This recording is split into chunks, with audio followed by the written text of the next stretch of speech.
कांग्रेस का चित्र बदला है, चरित्र नहीं बदला। आज भी जिस तरह का चरित्र राहुल गांधी इस देश के सामने रख रहे हैं, ये भी एक बाईपास इमरजेंसी लेके चला रहे हैं। मैं निंदा करूंगा उनके तमाम उन बयानों की जो वो देश के खिलाफ देते हैं, वो चाहे ऑपरेशन सिंदूर के माध्यम से देश की फौज के ऊपर उठाया गया हो, चाहे हमारी फॉरेन पॉलिसी के ऊपर बाहर जाके दूसरे देशों में जाके देश की छवि को भ्रमित करने का काम जो राहुल गांधी कर रहे हैं, ये भी कोई इमरजेंसी से काम नहीं है। उनको बाज आना चाहिए। ये देश की जनता उनको कभी माफ नहीं करेगी। को करंटें लगाई, इन पे लाठीचार्ज कराया, उनको जेलों में डाला गया और लोगों को किस तरीके से उन्होंने अत्याचार किया लोगों के ऊपर आज के दिन, तो उसको हमने एक काला दिवस के नाम पे हर ऐसी में आज जहां भी बनाया गया है। सोच भी नहीं सकते कि किस तरीके से इन लोगों को प्रताड़ित किया गया। 3-3 साल 2-2 साल इनको जेलों में बंद किया गया, किसी को करंट दी गई, किसी को कुछ और तरीके से सज़ा दी गई।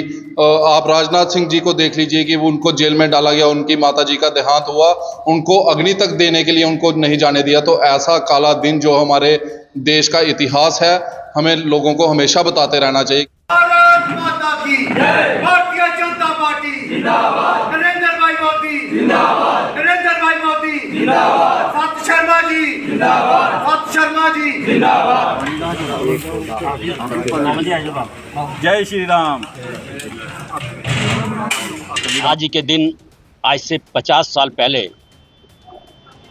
25 जून 1975 की वो काली रात, जब इस देश की डिक्टेटर, उस वक़्त की प्रधानमंत्री इंदिरा गांधी जी ने एक ऐसी रचना रची, इस देश को बंदे बना लिया इमरजेंसी के रूप में, जिसकी कोई आवश्यकता नहीं थी। अनगिनत बाद में फैसले आए कि ये जो इमरजेंसी लगी थी, इसकी कोई आवश्यकता नहीं थी देश को, लेकिन सिर्फ एक कोर्ट के फैसले, जिस पे श्रीमती इंदिरा गांधी को 6 साल के लिए वैध नहीं करार दिया गया था इंदिरा गांधी जी को इलेक्शन लड़ने के लिए, लेकिन वो घमंड से चूर, वो देश की सत्ता को नहीं छोड़ना चाहती थी। उन्होंने इमरजेंसी लगाते ही इस देश की जो चौथा स्तंभ, जिसको हम प्रेस कहते थे उस वक़्त, सबसे पहले पत्रकार बंधुओं को जेलों में ठूसा। प्रेस ही माध्यम हुआ करता था उस वक़्त जनमानस के पास किसी खबर को पहुंचाने का। उन्होंने प्रेस के कनेक्शन कटवाए और जितने भी इस देश के क्रांतिकारी थे उनको जेलों में ठूसा। और इस तरह की यातनाएं दी गई, जिस तरह से युद्धबंदी जो होते हैं उनको भी इस तरह की यातनाएं नहीं दी जाती।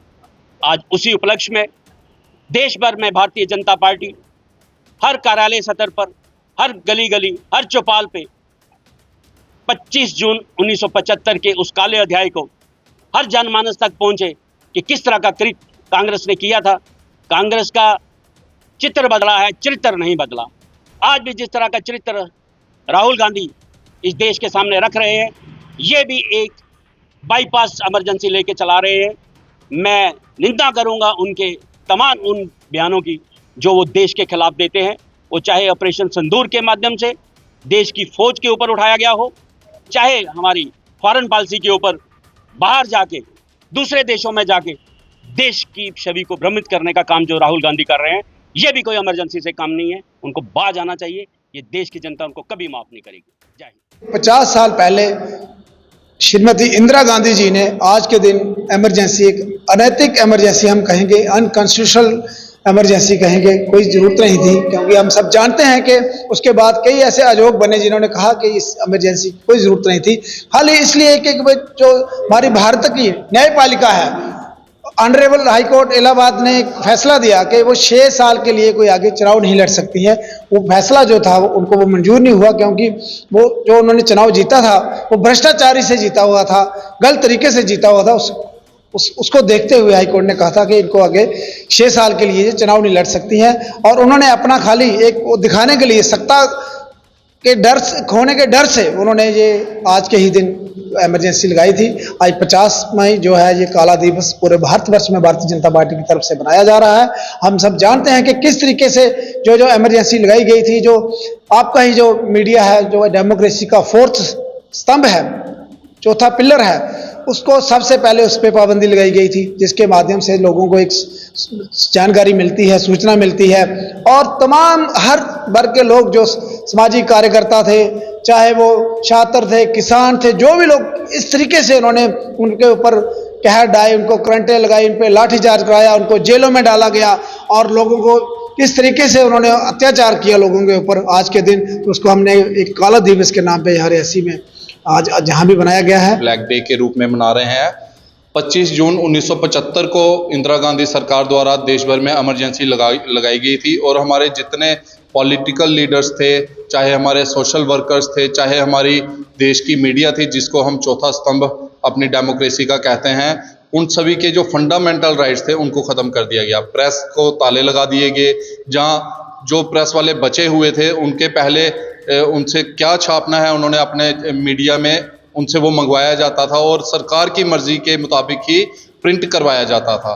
तो ऐसी जो ब्लैक डे हम आज मना रहे हैं, जो इमरजेंसी उस समय लगाई गई थी वो बिल्कुल नाजायज़ थी और लोगों को पता होना चाहिए कि कांग्रेस सरकार जो थी वो डेमोक्रेटिक तरीके से जो वो नहीं चलती थी, क्योंकि 1971 में इंदिरा गांधी जी ने चुनाव लड़ा तो उनके ऊपर इल्ज़ाम लगाए गए कि उन्होंने जो है सरकारी तंत्र का इस्तेमाल करके ये चुनाव जीता है और फिर इलाहाबाद कोर्ट ने इसके ऊपर फैसला दिया जिसमें उनकी जो सांसद इंदिरा गांधी जी थी उसको उन्होंने निष्कासित कर दिया और 6 साल तक चुनाव लड़ने से उनको बैन कर दिया।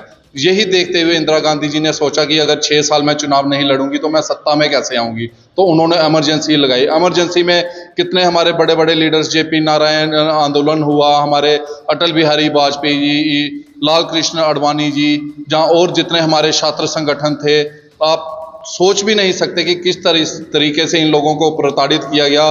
3-3 साल 2-2 साल इनको जेलों में बंद किया गया, किसी को करंट दी गई, किसी को कुछ और तरीके से सज़ा दी गई।